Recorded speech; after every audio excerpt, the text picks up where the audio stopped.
बोलो श्री प्राणनाथ प्यारे की जय, धाम के धनी की जय। प्यारे सुंदर साथ जी,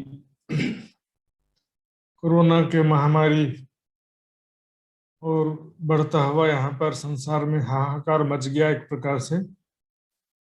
और इस समय में सभी सुंदर साथ जहाँ भी हैं सुरक्षित रहें, धाम धनी सबकी रक्षा करें। तो प्रार्थना हर एक सुंदर साथ अपने दिल से करता ही है।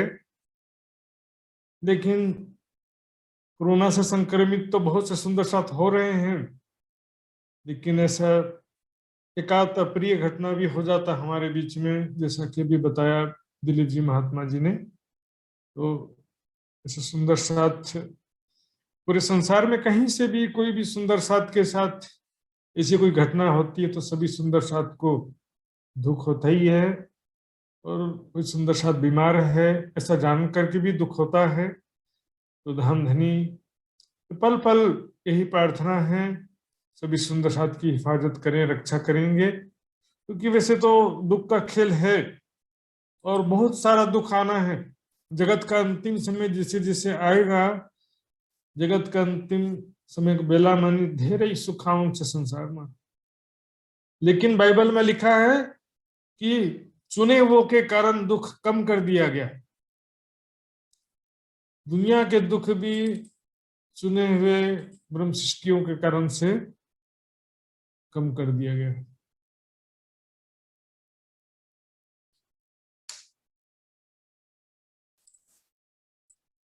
तो ये सुंदर साथ जी,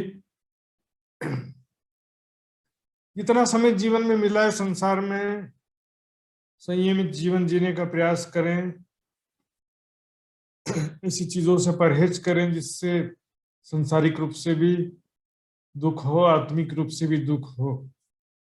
खान पीन में संयम रखें और शरीर का ध्यान रखें। तो धाम धनी के वाणी की तरफ चलते हैं। धाम धनी जो वाणी में 25 पक्ष का जो दिव्य ज्ञान दिया है, निजानंद संप्रदाय की यही एक विशेषता है।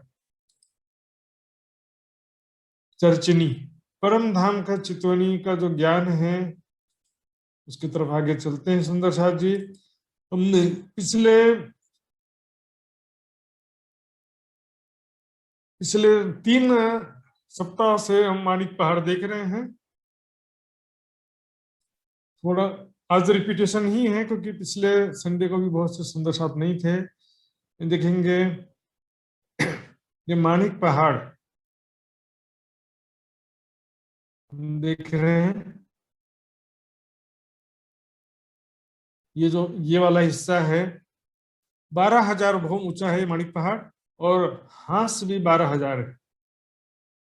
एक भौम 400 कोस का ऊंचा है ये। अब इसमें हम देखेंगे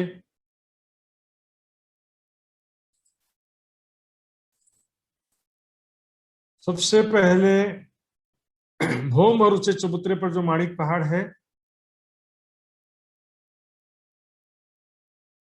भौम और ऊंचे चबूतरे पर है। और एक मंदिर की ये मोटी दीवारें दिखेंगे,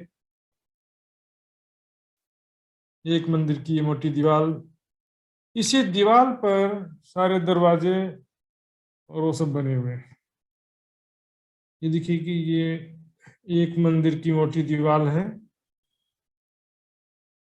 इस दीवार में चारों दिशा में 4 बड़े दरवाजे हैं और प्रत्येक हांस में एक एक छोटे दरवाजे भी है इस दीवार में।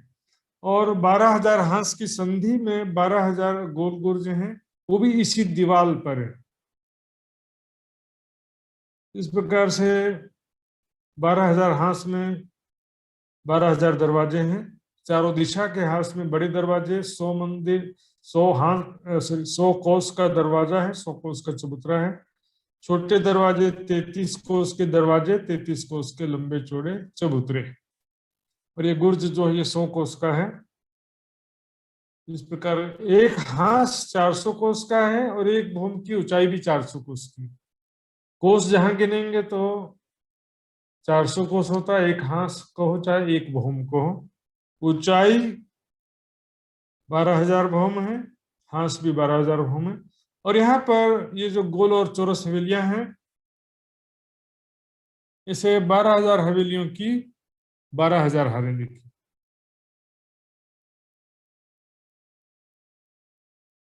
12,000 हवेलियों की 12,000 हारें हैं। अल्टरनेट, एक के बाद एक है, गोल चौरस गोल चौरस गोल चौरस गोल चौरस। लेकिन संख्या में 12,000 की 12,000 ही है। कुल मिलाकर के 12,000 हवेलियों की 12,000 हारें। लंबाई में सीधा जाएंगे तो भी 12,000 है, गोलाई में गिनेंगे तो भी घूम के कुल 12,000 हो जाता है। तो ये हवेलियां जो हैं, इसका संरचना भी हमने देखा था। यहाँ ये भी जो हवेली है, ये भी दीवाल के भीतर है। इस दीवाल में चारों दिशा में एक महल का दरवाजा है, एक महल के चबूतरे। भीतर आएंगे तो महलों की एक हार है, जिसमें कुल 12,000 महल हैं। फिर थंबों के यार बगीचे, और ये चबूतरा है, चबूतरे पर फिर से बगीचे। और चबूतरे के किनार पर जो थंब हैं, इनके मेहराबों में हिंडोले हैं। ये हमने देखा था सुंदर साथ जी। थोड़ा सा तो आप समझ गए हैं, तो चित्र देख करके भी आपको याद आ जाएगा। समझ में बिल्कुल चित्र देख करके भी आप समझ सकते हैं, याद रख सकते हैं। और थोड़ा बहुत याद भी रखना पड़ता है, याद करना भी पड़ता है। सारा चीज जो है चित्र के भरोसे भी नहीं छोड़ सकते। अब ये देखिए, गोल हवेली में सेम डिजाइन, तो बस इसका आकार अलग है, सिस्टम वही है। दीवार देखिए, गोल दीवार है, उसके भीतर महलों की एक हार है, जिसमें 12,000 महल है। फिर थंबों की एक हार है, फिर बगीचों की हार, बीच में गोल चबूतरा है, चबूतरे के मध्य में बगीचे हैं, उसके चारों तरफ सिंहासन। और इनके मेहराबों में, थंबों की मेहराबों में हिंडोले हैं यहाँ भी। इस तरह से अब देखेंगे, एक हवेली के अंदर 12,000 महल थे। एक हवेली में 12,000 महल है, तो फिर एक महल के अंदर 12,000 मंदिर। बीच का डिजाइन सेम टू सेम। फिर एक मंदिर के अंदर 12,000 कोठरियां हैं, बीच का डिजाइन सेम रहता है। बगीचे हैं, चबूतरा है, थंबों की मेहराबों में हिंडोले हैं, बगीचे हैं बीच में, चबूतरे के मध्य में बगीचे हैं, चारों तरफ सिंहासन, कुर्सियां, बैठक। अब इसमें अंतर क्या है? कोठरियों की ऊंचाई 100 कोस है, मंदिर की ऊंचाई 200 कोस है, और महल की ऊंचाई 300 कोस, 300 कोस, और हवेली की ऊंचाई 400 कोस। मतलब क्या है, बीच के चबूतरे पे खड़े होंगे तो छत 400 कोस ऊपर दिखाई देता है, लेकिन इस महल के अंदर आ जाएंगे तो इसकी छत 300 कोस ऊपर है। अर्थात इसकी छत और हवेली की छत के बीच में 100 कोस का डिफरेंस है। अर्थात ये जो छत है और हवेली की छत अलग अलग है। इस प्रकार ये मैंने बताया था सुंदर साथ जी। अब आते हैं इसके भीतरी तरफ की शोभा देखते हैं।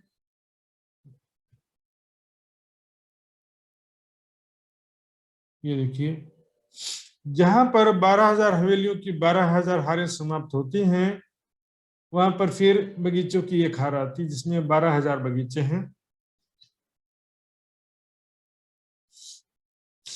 इसके भीतरी तरफ ये देखिए, भौम भरूचे चबूतरे पर माणिक महल। माणिक महल समझो मंदिरों की एक हार है, समझिए। नाम से थोड़ा कंफ्यूजन हो सकता था, लेकिन मैंने सिंपल लैंग्वेज में बोलेंगे तो मंदिरों की एक हार है, जिसमें 12,000 मंदिर है। फिर एक बगीचों की हार और है जो नीचे, क्योंकि ये माणिक महल जो है भौम भरूचे चबूतरे पर आया है, फिर भौम भर नीचे बगीचे फिर से आए हैं, और फिर बीच में जो एक बड़ा सा भौम भरूचा चबूतरा है, वो हम दूसरे नक्शे में देखते हैं। ये देखिए, तो बीच का जो चबूतरा है ये, इसमें देखिए 12,000 हाथ में 12,000 सीढ़ियां उतरी हैं, और ये जो किनार पर थंब आए हैं, 11,980 भौम ऊपर से लटक रहे हैं। यहाँ पर झूले लटक रहे हैं, 11,980 भौम, 11,980 क्लोज, ये ऊपर है, इतना ऊंचे थंब है। इसमें चबूतरे के 3 भाग हैं। एक भाग में बहुत मोटा पाइप है पानी का, बहुत ही बड़ा मोटा पाइप है। यहाँ पर चहबच्चा नहीं है, चहबच्चे की जगह में पूरा का पूरा मोटा पाइप है, इसलिए चहबच्चा नहीं है। इसलिए यहाँ पर पाइप में बारीक छिद्र हैं, जिससे बारीक छिद्र में से यहाँ पर देखिए फव्वारे निकल रहे हैं। दूसरे हिस्से में ये बगीचे हैं और तीसरे हिस्से में बैठक सिंहासन कुर्सियां हैं। और ये हिंडोले जो है 11,980 भूम ऊपर से लटक रहे हैं। तो इस प्रकार ये एक भूम की शोभा हो गई है। अब आप चलते हैं छत की तरफ। ये देखिए, छत में समझने के लिए नीचे का भी याद रखना पड़ता है। नीचे में हमने जब माणिक महल देखा था, उसके ऊपर ये देहलान बना है। देहलान कैसा है? थंबों की 4 हारें हैं, बीच की 2 हार 2 भूम ऊंची है और किनार की 2 हार 1 भूम ऊंची है। 4 थंबों के बीच में 3 देहलान है, बीच की देहलान 2 भूम ऊंची है और दाएं बाएं की देहलान 1 भूम ऊंची। देखिए यहाँ पर 1 भूम है, यहाँ 2 भूम हो गया, फिर यहाँ 1 भूम है। ये देहलान बस सिंपल है, थंबों की 4 हारें हैं। इसके नीचे जो माणिक महल के भीतर बगीचे थे, वो बगीचे के जगह में ताल बना है, और मध्य में जो चबूतरा था जिसमें 11,980 भूम ऊंचे थंब थे, उसकी जगह में टापू महल बना है। एक बार फिर से दिखेंगे नीचे का। ये देखिए, ये जो चबूतरा है, इसके छत में पूरा का पूरा सबसे पहले 11,980 भूम ऊपर एक छत बनता है, वो एक बार देख लेते हैं। ये देखिए, ये जो हवेलियां हैं, माणिक महल और बीच के थंब और पानी का पाइप, ये चारों चीजें 11,980 भूम तक सेपरेट हैं, अलग अलग है। यहां से यहां नहीं जा सकते। लेकिन 11,980 भूम के ऊपर के जो 20 भूम हैं, आपस में मिलते हुए आए हैं, तो इधर से इधर आना कर सकते हैं। इस प्रकार कुछ कुल 12,000 भूम बनता है। उसमें देखेंगे ये जो माणिक महल है, ये माणिक महल जो है, इसकी जगह में देहलान बना है। ये जो बगीचे हैं, बगीचे की जगह में तालाब बना है, और बीच का ये जो चबूतरा, इसकी जगह में टापू महल। इस प्रकार से 3 चीजें हैं, देहलान, ताला और टापू महल। इसमें सेट के रूप में भी कहा जाता है। ये टापू महल है, ये तालाब है, और ये देहलान। यहाँ पर देखेंगे जो चबूतरा है देहलान का, बहुत ऊंचा चबूतरा है। इसके चबूतरे पर जालीदार दीवार पाइप है, जालीदार पाइप। ये तालाब का पानी निकल कर यहाँ पर आता है। लेकिन तालाब में पानी कहाँ से आता है? तो मैंने बताया था, ये टापू महल की चांदनी 21वीं चांदनी है। टापू महल 20 भूम है, 21 चांदनी है। तो नीचे जो मोटा सा पानी का पाइप था, वो यहाँ पर आकर कुंड बन गया। यहां से डुबकी लगाएंगे तो सीधे 12,020 भूम नीचे पहुंच जाएंगे, और उसमें भी 1-2 भूम और समझ लो, क्योंकि चबूतरा है, इसलिए 1-2 भूम और ज्यादा ही होगा। ये कुंड के चारों तरफ बगीचे हैं, और फिर बैठक सिंहासन है। 12,020 भूम नीचे से होगा ये, और चांदनी से 20 भूम ऊंचा टापू महल है। ये जो पानी है, ये पानी नीचे आता है और तालाब भर जाता है। फिर वो इसी पानी से ये तालाब भरता है, और तालाब, क्योंकि पानी लगातार आते जा रहा है, तो तालाब का पानी निकलते भी जा रहा है चारों तरफ से। 12,000 कुंड हैं से चारों तरफ, और 12,000 कुंडों के सामने 12,000 नहरें निकली हैं। और हम देखेंगे चांदनी में 12,000 बगीचों की 12,000 हारें हैं। जो नीचे 12,000 हवेलियों की 12,000 हारें थी, उसकी जगह में चांदनी में 12,000 बगीचों की 12,000 हारें हैं। और चारों दिशा में जो चबूतरे थे, दरवाजे थे, उसकी जगह में कुंड आ गया है। और 12,000 हवेलियों की 12,000 हारों की जगह में 12,000 बगीचों की 12,000 हारें हैं। उनके बीच में जो नहरें थी, उसकी जगह में, बीच में जो गलियां थी, उसके जगह में नहरें हैं, और जो कोने थे उसके जगह में एक कुंड बन गया है। यहाँ कुंड में भी हम देखेंगे चारों तरफ थंब है, उसके ऊपर छत बना है, और यहाँ भी चारों मेहराबों में डोले। इस प्रकार से चारों तरफ जो चबूतरे उनके ऊपर गुम्मट बना हुआ है, और चारों तरफ जो गुर्ज हैं 12,000 गोल गुर्ज हैं, उनकी चांदनी पर कुंड बना है। इसको गुर्जों के कुंड कहते हैं। अब आते हैं नीचे, जमीन, चारों तरफ जो जमीन है माणिक पहाड़ के, वहां पर चलते हैं। तो यहाँ दिखेंगे, ये देखिए सुंदर साहब जी, ये देखिए, ये चारों दिशा में बड़े दरवाजे के सामने भौमभर की चिड़िया उतरी हैं। माणिक पहाड़ एक भौमभर ऊंचे चबूतरे पर आया है। इसमें हम जो देखे थे, देखिए चारों दिशा के बड़े दरवाजे और बड़ी चबूतरे, ये गुर्ज हैं, और बाकी जो हांस हैं, हांस के छोटे दरवाजे और चबूतरे हैं। तो इसमें और भी हम जो देखे थे,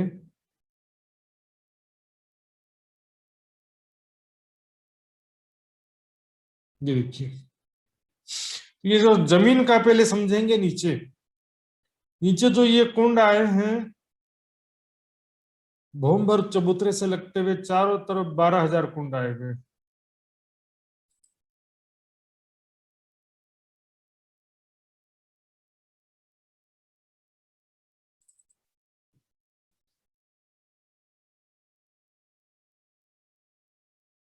ये देखिए, रेखा चित्र में पहले समझेंगे तो सरल पड़ेगा। ये जो गोल गुर्ज है ना, एक मंदिर की मोटी दीवार है, और ये हांस हांस की संधि में जो गुर्ज हैं, गोल गुर्ज, उसके सामने भौमभर ऊंचे चबूतरे से लग करके नीचे, भौमभर नीचे जमीन पर है ये कुंड। ऐसे 12,000 हांस की संधि के सामने 12,000 कुंड है।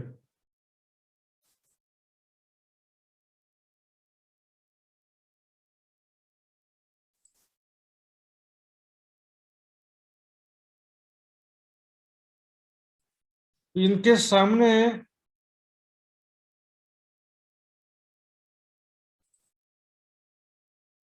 नहर निकली हुई है, ये देखिए नहर निकली है, और फिर यहाँ पर ताल बन गया है, फिर दाएं बाएं और आगे नहर निकली है। इस तरह से एक लाइन में 12,000 कुंडों की 12,000 हारे,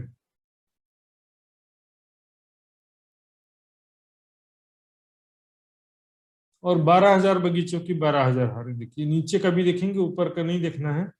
ये देखिए ना, ये जो क्या होता है कि इधर से जो नहर निकली, फिर कुंड ताल बना, फिर नहर आगे गए, फिर ताल बना, फिर नहर आगे बढ़ी, दाएं बाएं आगे फिर नहर बढ़ती, ताल बनता है। इस प्रकार से एक लाइन में 12,000 ताल हैं, और इस पर ताल के चारों तरफ महल बने हैं, इसलिए इसको ताल के महल कहते हैं। तो ये जो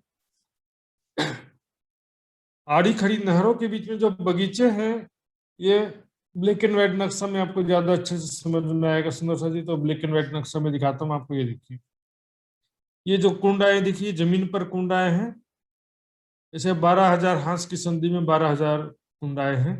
इनके सामने से नहर निकली है, ताल बना, फिर नहर निकली, ताल बना, फिर नहर निकली। इस तरह से एक लाइन में 12,000 ताल है। चित्र में तो एक और दो, दो ही दिख रहा है, एक्चुअल में कितना, 12,000 तालाब है। उसके बाद ये महानद आ जाता है, चारों तरफ गोलाई में घेर के।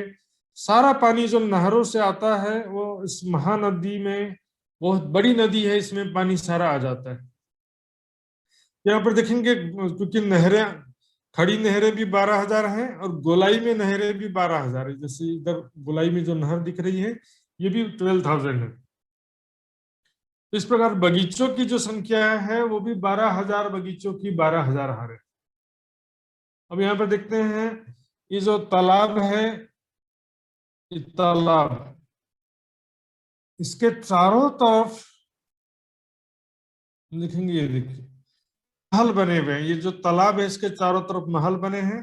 तो इसके पहले तो 5 होम है, और छठी चांदनी से क्या होता है हम देखेंगे। और यह जो बगीचे हैं, ये बगीचों में जो वृक्ष हैं, इनकी ऊंचाई भी 5 होम छठी चांदनी है। तो ये जो ताल के महल हैं, वो छठी चांदनी के बाद क्या होता है वो हम देखेंगे। सुंदर सा ध्यान देखेंगे, ये ताल का महल है, 1 2 3 4 5 भौम तक तो सीधे होता है। छठी भौम से 5 भौम में चारों तरफ के महल है, छठी भौम से केवल चारों कोनों के एक एक महल और बढ़ते जाते हैं ऊपर तक।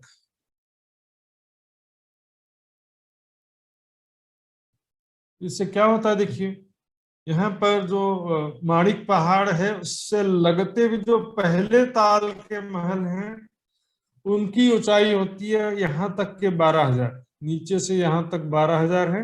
देखिए चारों कोनों के केवल महल यहाँ तक आए हैं, ये 12,000 भूम होता है। लेकिन क्योंकि ये जमीन से शुरू हुआ है और माणिक पहाड़ एक भूम ऊंचे चबूतरे पर है, इसलिए ये एक भूम जब और ऊपर होता है तब माणिक पहाड़ के बराबर होता है। देखिए यहाँ से दो छज्जे निकले, पहले 12,000 भूम में एक छज्जा निकला है जिसपे नहर है, इसके बाद फिर से चारों कोनों के महल ऊपर आए और फिर एक छज्जा और निकला, ये छत का काम करता है। दूसरा छज्जा केवल छत के लिए है। तो ये जो गुर्जों के कुंड हैं, गुर्जों के कुंड से पानी धाराओं के रूप में नहर में गिरता है, फिर पानी आगे आता है, आगे फिर यहाँ पर देखिए 12,000 भौम ऊपर भी एक कुंड बना है। एक तो नीचे ताल था जमीन पे और ये 12,000 भौम ऊपर भी एक कुंड बना है। तो ये नहर से जो पानी इस कुंड में आता है फिर यहाँ से एक भौम नीचे गिरता है। तो दूसरे जो ताल के महल हैं, देखिए मैं आपको अच्छी तरह समझाऊंगा सुंदर जी कोई, ये देखिए क्या होता है, जो पहले ताल का महल है वो 12,000 प्लस एक भौम ऊंचा होता है। दूसरे जो ताल का ये महल है वो फिर एक भौम कम हो जाता है, 11,999 प्लस वन कौन सा, ये ऊपर वाला जो छज्जा है। नहर वाला जो है वो 11,999, फिर 11,998, 11,997, 11,996, ऐसे एक एक भौम कम होते हुए सुंदर साथ जी देखेंगे हम, एक एक भौम कम होते हुए वो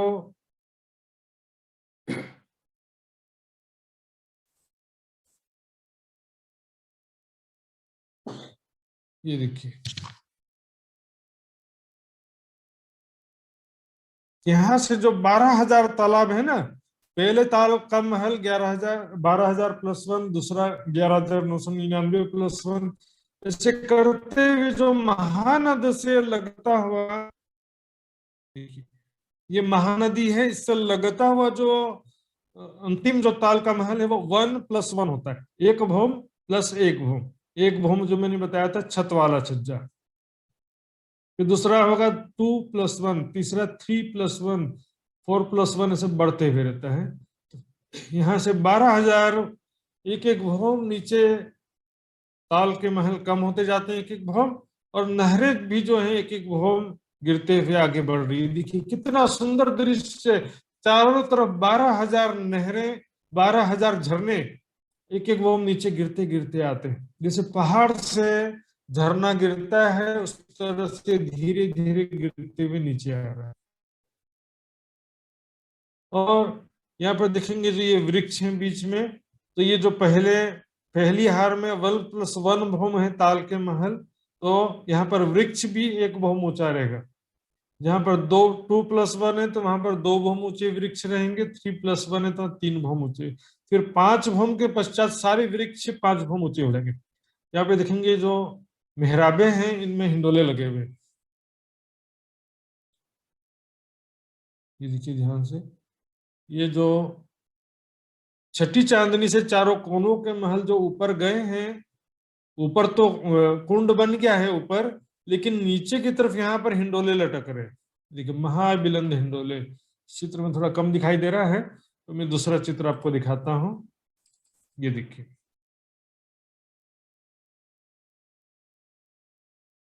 ये देखिए सुंदर साथ जी, ये छठी चांदनी से चारों कोनों के महल जाते हैं, ये है महाबिलंद हिंडोले।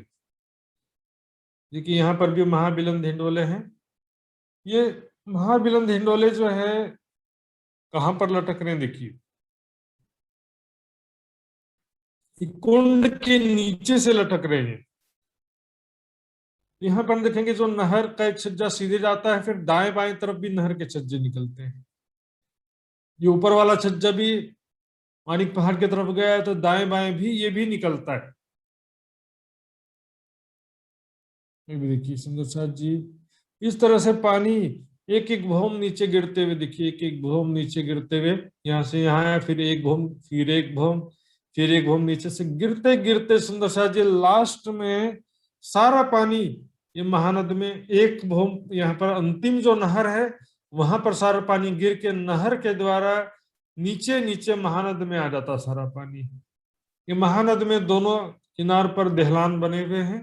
अभी बस इतना ही समझेंगे काफी। इस प्रकार सुंदर साथ जी हो जाता, माणिक पहाड़ ये हो गया। फिर से ये बाहर की शोभा को एक बार फिर से देखिए, बहुत ही सिंपल चीज है सुंदर साथ जी, ध्यान से देखेंगे, लॉजिक है इसमें, लॉजिक से समझेंगे तो सरल पड़ेगा आपको।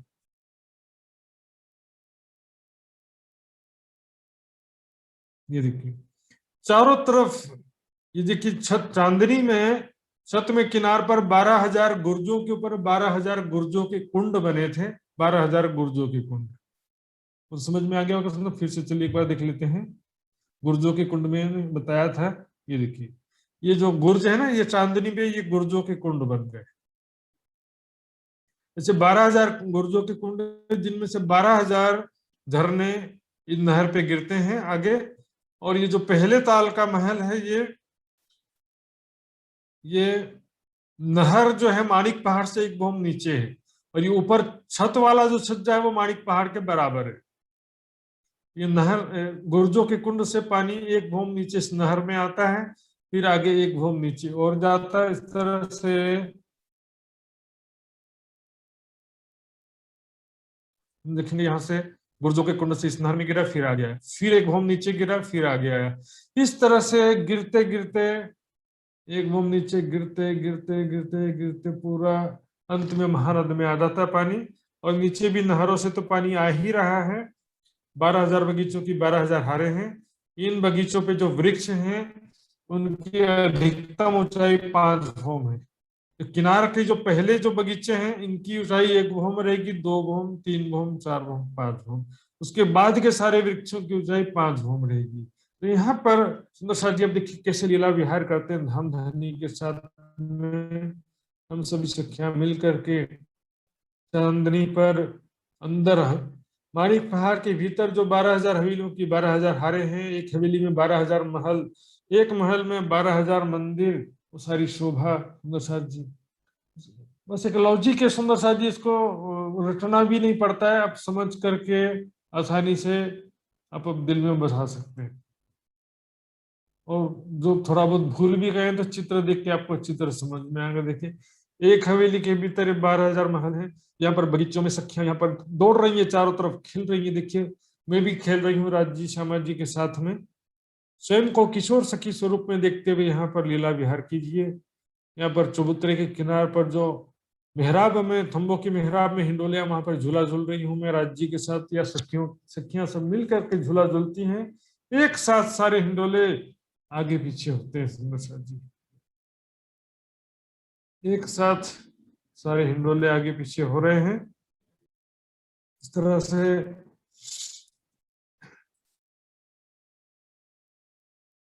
वहां पर अनेक प्रकार से धाम धनी का स्वरूप देखना है। सबसे पहले तो धाम धनी का स्वरूप मैं आपको एक बार दिखा देता हूँ।